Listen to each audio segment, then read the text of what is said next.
Alwyn Crawshaw is a leading British artist who was born in Yorkshire and now lives in Devon. His painting career began in earnest as a young art student in Sussex. He is a member of the Society of Equestrian Artists, the British Watercolour Society, and a Fellow of the Royal Society of Arts. He has written many best-selling learn-to-paint books, and in his studio above the Crawshaw Gallery in Dawlish, he paints, arranges exhibitions, painting holidays, and writes for art magazines.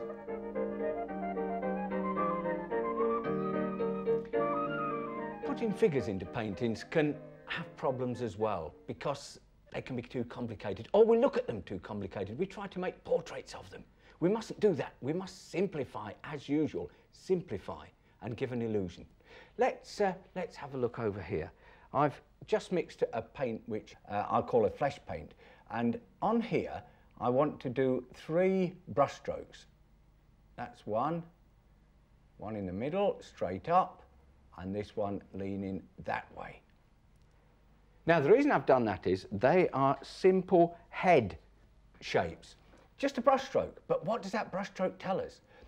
If we put hair down that way, that means the person is looking down and looking in that direction. If we put hair over like that, then that person is looking frontwards. If we put hair that way, then the person is looking down and that way.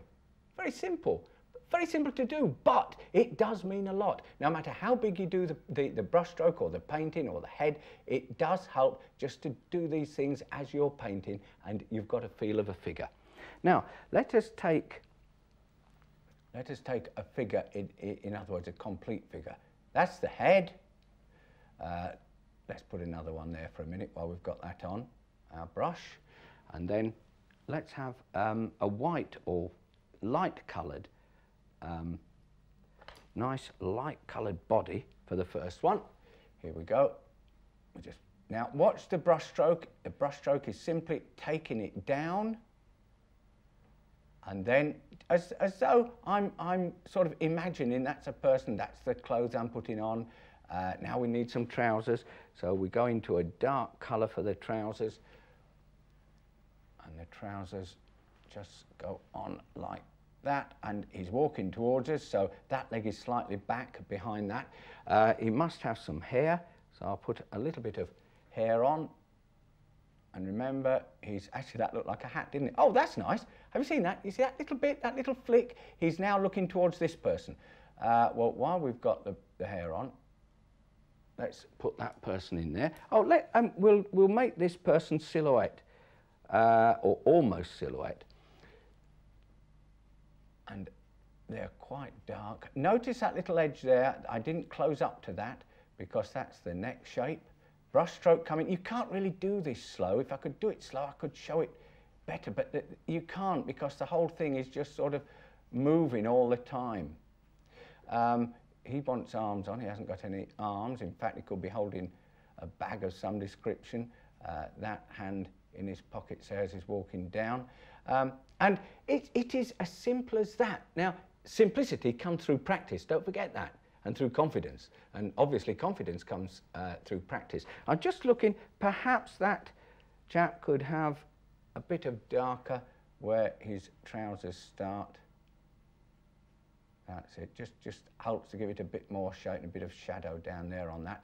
But anyway, that gives the idea of people walking towards you. Now, the last one I want to do, I want to show you, I'm not worried about colours while I'm mixing this, it's just whatever dark colour I've got there.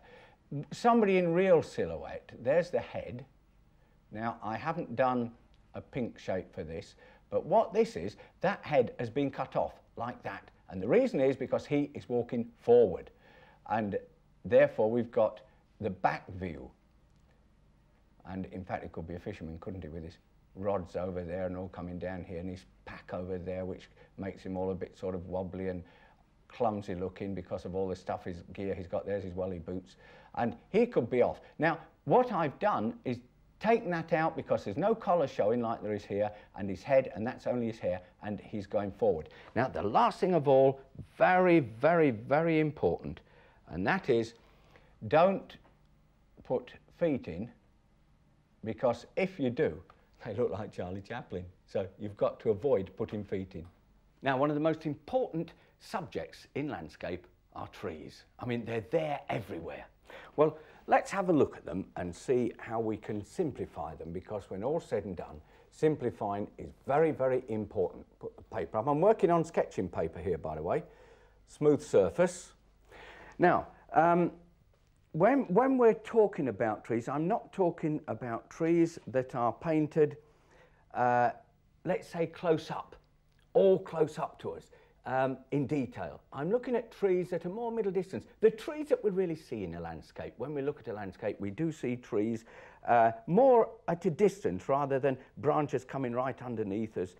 Now, the most important part, I've mixed some colour, but I'm not worried about the colour.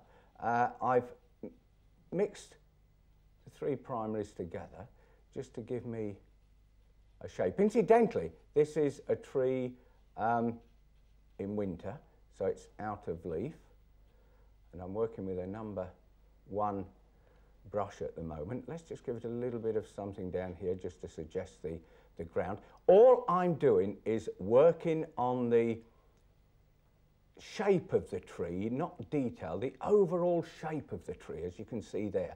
Now, when I've done it so far, this brush will only do branches so thick. I mean, if I start to continue, I'm going to get really thick branches near the top. So what I would do next is use the rigger brush, and I've explained before that the rigger brush is ideal for small branches. Now, you can see how it paints. In fact, I'm working thin. It's thin paint at this stage, and you can see that the rigger brush is almost working like watercolour. It really is just dancing around, putting branches on. Now, at this point, I haven't got to fiddle. I haven't got to do too much. And what I need now is some dry brush over these branches to suggest, now look at that, it's just going on very, very dry. And it's to suggest the feathery branches that are on the tree. Now, this is done very, very free. I'm following the shape and the flow that the branches are blowing, if you like, and growing. So go, when you're painting anything for that matter, but in particular trees, you let the brush follow the way that the tree grows or goes. Now come across the trunk. That's important because there are branches that come across and hide the shape of the trunk, and also it helps to make it look more alive with all these branches going. Oh, look at that. Now that's gone harder on there, and we've got a sort of dark area. That you can continue and add into these branches up here, or of course you can make it into a crow's nest. I mean, it looks like one, doesn't it? So just continue adding these branches. Now that's fine, except at this stage I just want to add 1 or 2 more branches with the small rigger brush.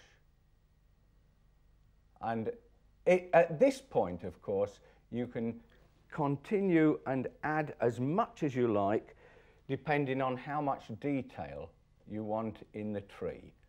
And that is really up to you. It depends on the type of painting that you're doing. Actually, I'm quite happy with just leaving it like this, because this is a suggestion or an impression of a tree in the distance or the middle distance. One thing we must always do, if we can, and that's to suggest scale.